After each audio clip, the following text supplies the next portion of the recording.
કે શું અરવિંદ કેજરીવાલ દિલ્હીના મુખ્યમંત્રી પદેથી રાજીનામું આપશે અથવા જેલમાં બેસીને સરકાર ચલાવશે?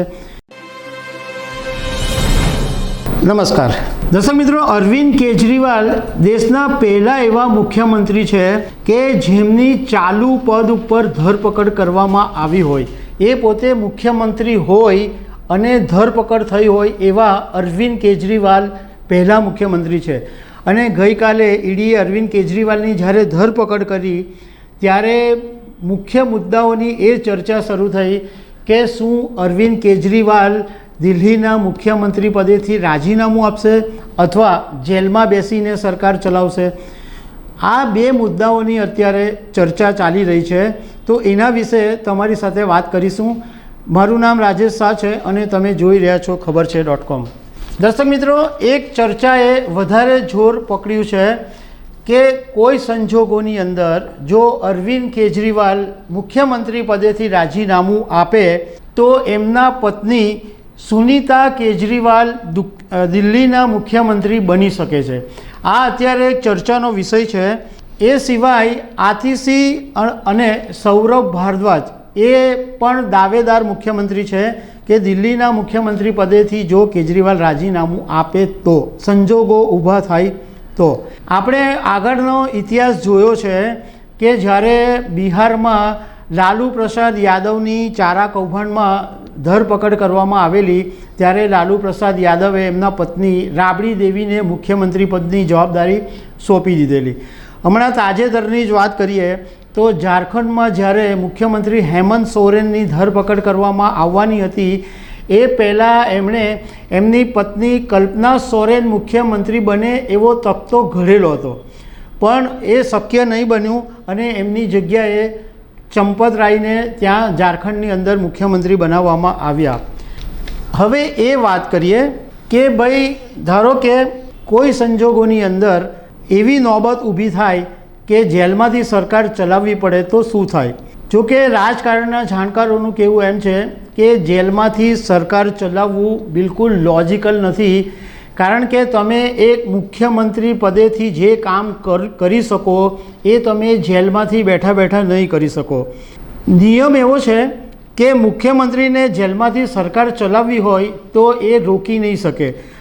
એ મતલબમાં એવો કોઈ નિયમ નથી, એટલે મુખ્યમંત્રી ધારે તો એ જેલમાંથી બેસીને સરકાર ચલાવી શકે. પણ પ્રોબ્લેમ એ છે કે જેલના આરોપીઓ માટેના એક મેન્યુઅલ હોય છે અને એ મેન્યુઅલ બધા બહુ સિસ્ટમેટિક રીતે ચાલતા હોય છે. તો એ જેલ મેન્યુઅલની અંદર એવું હોય કે ધારો કે કોઈ કેદી હોય તો એને સપ્તાહમાં 2 વખત એમના સંબંધી કે પરિવારના જે લોકો હોય એ મળવા આવી શકે. પણ એ દરેક મુલાકાતનો જે સમય હોય એ અડધો કલાકનો હોય, એટલે અડધો કલાકથી વધારે તમે જે આરોપી કે જે કેદી હોય એની સાથે તમે વાત નહીં કરી શકો. બીજું કે જેલમાંથી તમે ચૂંટણી લડી શકો, તમે ગૃહની જે કાર્યવાહી છે એમાં ભાગ લઈ શકો, પરંતુ તમે જેલમાં બેસીને મિટિંગ નહીં કરી શકો. એટલે તમારા બધા મંત્રાલયના માણસોને બોલાવવા હોય અને એની સાથે બેસીને જેલમાં મિટિંગ કરવો હોય એ પોસિબલ નથી, એ શક્ય નથી, એટલે એ તમે નહીં કરી શકો. બીજું કે જ્યાં સુધી આરોપી જેલમાં હોય ત્યાં સુધી ટોટલ જેટલી પણ ગતિવિધિ હોય એ બધી કોર્ટના આદેશ પર નિર્ભર રહેતી હોય છે.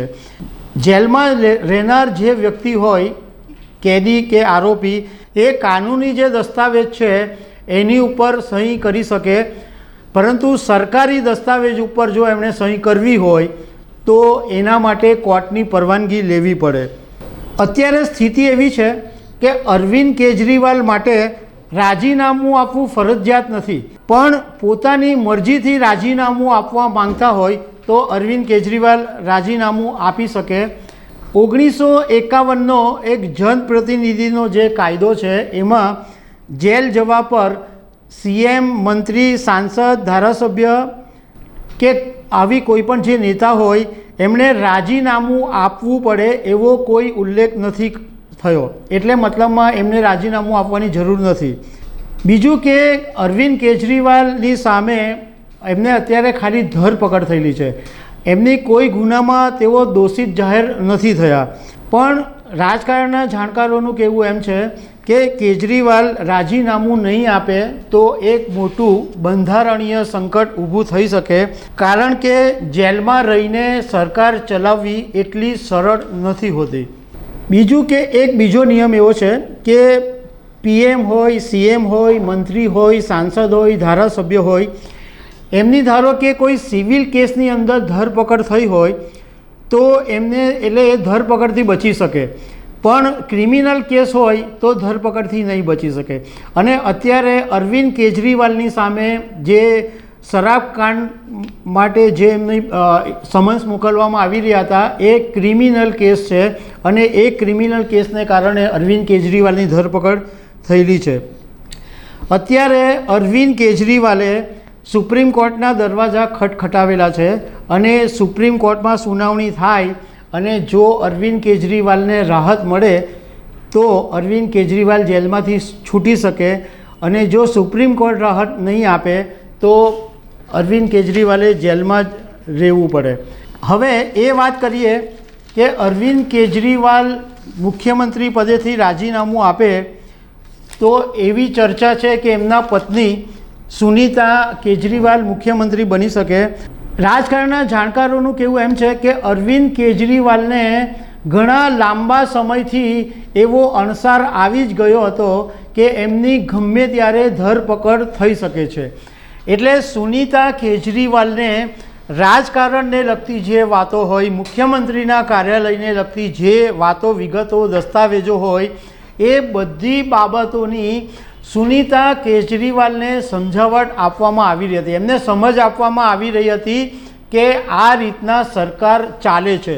આમ સુનીતા કેજરીવાલ સત્તાવાર રીતે સક્રિય રાજકારણમાં નથી, અત્યારે પોતે ગૃહિણી છે, પરંતુ લોકો એવું માની રહ્યા છે કે અરવિંદ કેજરીવાલ કોઈ સંજોગોમાં દિલ્હીના મુખ્યમંત્રી પદેથી રાજીનામું આપશે તો સુનીતા કેજરીવાલ દિલ્હીના મુખ્યમંત્રીની જવાબદારી સંભાળી શકે છે. સુનીતા કેજરીવાલ IRS ઓફિસર તરીકે હતા અને એમણે 2016માં VRS લીધું હતું, પરંતુ 22 વર્ષ એમણે ઇન્કમટેક્સ અધિકારી તરીકે કામ કર્યું છે. અને અરવિંદ કેજરીવાલ અને સુનીતા કેજરીવાલ બંને મૈસૂરમાં સાથે ભણતા હતા. એટલે સુનીતા કેજરીવાલ પોતે બહુ શિક્ષિત છે અને એક ઇન્કમટેક્સ ઓફિસર જેટલી મોટી જવાબદારી સંભાળી ચૂક્યા છે. ત્યારે સુનીતા કેજરીવાલ જો નજીકના દિવસોમાં દિલ્હીના મુખ્યમંત્રી બને તો કદાચ નવાઈ નહીં લાગે. તો દર્શક મિત્રો, આવી અનેક વાતો સાથે અમે તમને મળતા રહીશું. Thank you very much.